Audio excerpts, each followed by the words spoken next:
Welcome to Medic Empire, where we make medical knowledge easy to understand. Today we're diving into a very important and increasingly common condition in internal medicine, fatty liver disease. This includes NAFLD, MAFLD and FLD, and by the end of this video you'll have a solid grasp of what they are, how we diagnose them, and why they matter. Section 1. What is fatty liver disease? Let's start with the basics. Your liver is normally a lean, metabolic powerhouse. But when 5% or more of liver cells, called hepatocytes, fill up with fat, this is called steatosis, or simply fatty liver. Now, there are two major types. 1. NAFLD, MAFLD.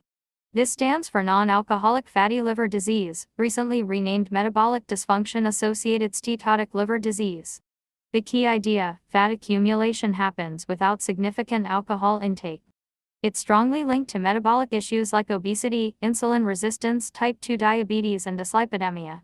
2. FLD, alcohol-associated fatty liver disease. Here, alcohol is the primary driver. The more alcohol consumed, the higher the risk, and that's why you'll see alcohol highlighted differently for this group. But fatty liver isn't just fat. In some patients, fat triggers inflammation and damage. That more serious condition is called NASH, non-alcoholic steatohepatitis. NASH means fat plus inflammation plus ballooning degeneration of hepatocytes, a dangerous combination that can progress to scarring. Section 2. Risk factors you must know. For NAFLD/MAFLD, think metabolic syndrome, obesity, insulin resistance, type 2 diabetes, dyslipidemia, PCOS, metabolic syndrome clusters. For FLD, the biggest risk factor is alcohol consumption, especially prolonged heavy intake. Understanding these risks helps you identify high-risk patients early in clinical practice. Section 3. How do we diagnose fatty liver disease? Diagnosis is stepwise. 1. Ultrasound.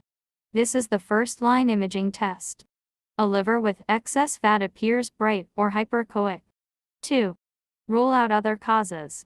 Before labeling someone with NAFLD, we must exclude viral hepatitis B and C, autoimmune hepatitis, liver injury from medications, genetic or metabolic disorders like Wilson disease, iron overload. 3. Assessing severity, the FIB-4 score. The FIB-4 index uses age, ASD, ALT and platelet count to estimate fibrosis risk. Less than 1.3, low risk.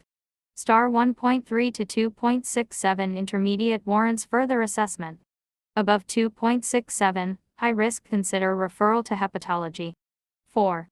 Elastography fibroscan. This measures liver stiffness, a non-invasive way to detect fibrosis. 5. Liver biopsy. This remains the gold standard for diagnosing NASH and determining fibrosis severity, though we use it selectively because it's invasive. Section 4. Management. What actually works?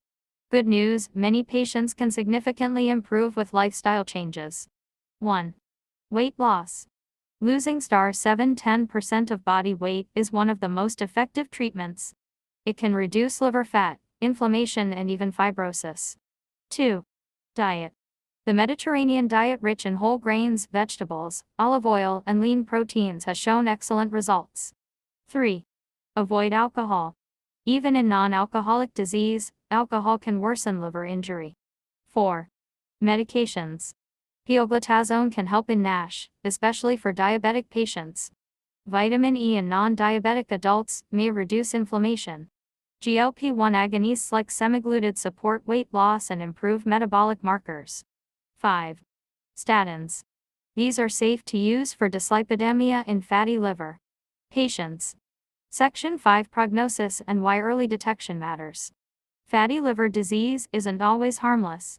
NASH can progress from fatty liver fibrosis, cirrhosis, hepatocellular carcinoma, HCC. Interestingly, in NAFLD, cardiovascular disease is the #1 cause of death, not liver failure. This highlights how tightly liver disease is linked to metabolic health. A couple of exam pearls. ASD-ALT suggests alcohol-related liver disease. ALT-ASD is more typical in early NAFLD. Conclusion. Fatty liver disease is becoming one of the world's most common chronic liver conditions, but with early detection and lifestyle interventions, it's also one of the most reversible. If you're entering medical school, this topic will appear again and again in biochemistry, pathology, internal medicine, radiology, and clinical rotations. Thanks for watching. This is Medic Empire, making medical knowledge easy. Don't forget to like, share, and subscribe for more high-yield medical content.